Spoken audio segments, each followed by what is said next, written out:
Para analizar la crisis política en Perú en medio de la pandemia, tenemos el comentario del doctor Juan Cruz Olmeda, profesor e investigador en el Centro de Estudios Internacionales del Colegio de México y director de la revista Foro Internacional. De los países de América Latina, Perú ha sido uno de los más afectados por el coronavirus. En las últimas semanas se supo que había llegado al tope a nivel global en cantidad de muertes por millón de habitantes. Lo anterior ha sucedido a pesar de que el gobierno peruano fue uno de los primeros en la región en adoptar medidas severas a favor del confinamiento, con la intención de limitar los contagios en un momento en el que aún existían pocos casos confirmados. Así, dictó una cuarentena obligatoria, se suspendieron los vuelos, cerraron las fronteras, cancelaron las clases e incluso se instauró un toque de queda.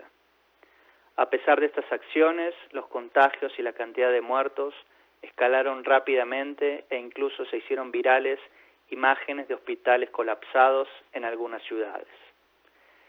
En las últimas semanas, el país también ha vuelto a estar en las noticias por otra serie de eventos, esta vez propios de la dinámica política.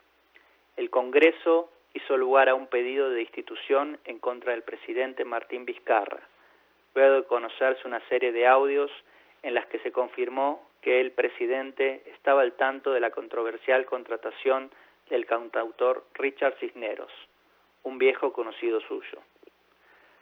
Para proceder en esta línea, el Parlamento hizo uso de una facultad constitucional que le permite desvincular al presidente bajo la figura de incapacidad moral, algo que intentó ser frenado sin éxito en los tribunales por el Ejecutivo, alegando que los legisladores se estaban excediendo en sus funciones. En la votación que tuvo lugar en el Pleno del Congreso el pasado 18, la solicitud de vacancia, tal como legalmente se conoce la destitución, no alcanzó la cantidad de votos requerida para ser aprobada y por lo tanto Vizcarra logró asegurar su continuidad en el cargo. Si bien este resultado reafirmó la postura del presidente, el proceso en su conjunto dejó en evidencia varios elementos que hacen a la coyuntura política del país. En primer lugar, volvió a poner sobre la mesa la crisis en la relación entre poderes que se ha observado en los últimos años. Un elemento que distingue a la política peruana es la debilidad de los partidos. Desde el debilitamiento de fuerzas tradicionales como el APRA, solo ha logrado consolidarse la agrupación creada por Keiko Fujimori y que intentó canalizar la corriente inaugurada por su padre, Alberto. Lo anterior ha llevado a que los presidentes peruanos desde hace tiempo no logren contar con una mayoría sólida en el Congreso que apoye su agenda. Si por años la fragmentación fue algo que utilizaron a su favor para hacer avanzar sus proyectos, el panorama cambió luego de la elección de Pedro Pablo Kuczynski en 2016. En los meses que siguieron a dicho evento, el fujimorismo hizo valer su mayoría parlamentaria para destituir a varios miembros de su gabinete e impulsó una solicitud de vacancia, similar a la que acaba de enfrentar Vizcarra, resaltando las acusaciones que ligaban al expresidente con el caso Odebrecht. La renuncia de Kuczynski, antes de que se conociera el veredicto, fue de hecho la que posibilitó que el actual presidente llegara al cargo, ya que era quien seguía en la línea de sucesión. Tomando conciencia de la debilidad que enfrentaba al asumir la presidencia en dichas circunstancias, Vizcarra hizo de la lucha contra la corrupción su bandera y ensayó una estrategia arriesgada. Haciendo uso de una facultad, disolvió el Congreso y llamó a nuevas elecciones legislativas. El resultado fue ambiguo. Si bien pudo minar la fortaleza del fujimorismo, no logró consolidar una mayoría propia. Esto fue, por un lado, lo que hizo posible que la solicitud de vacancia pudiese prosperar, pero al mismo tiempo lo que impidió que fuese aprobada. El segundo elemento relevante es la centralidad de la corrupción.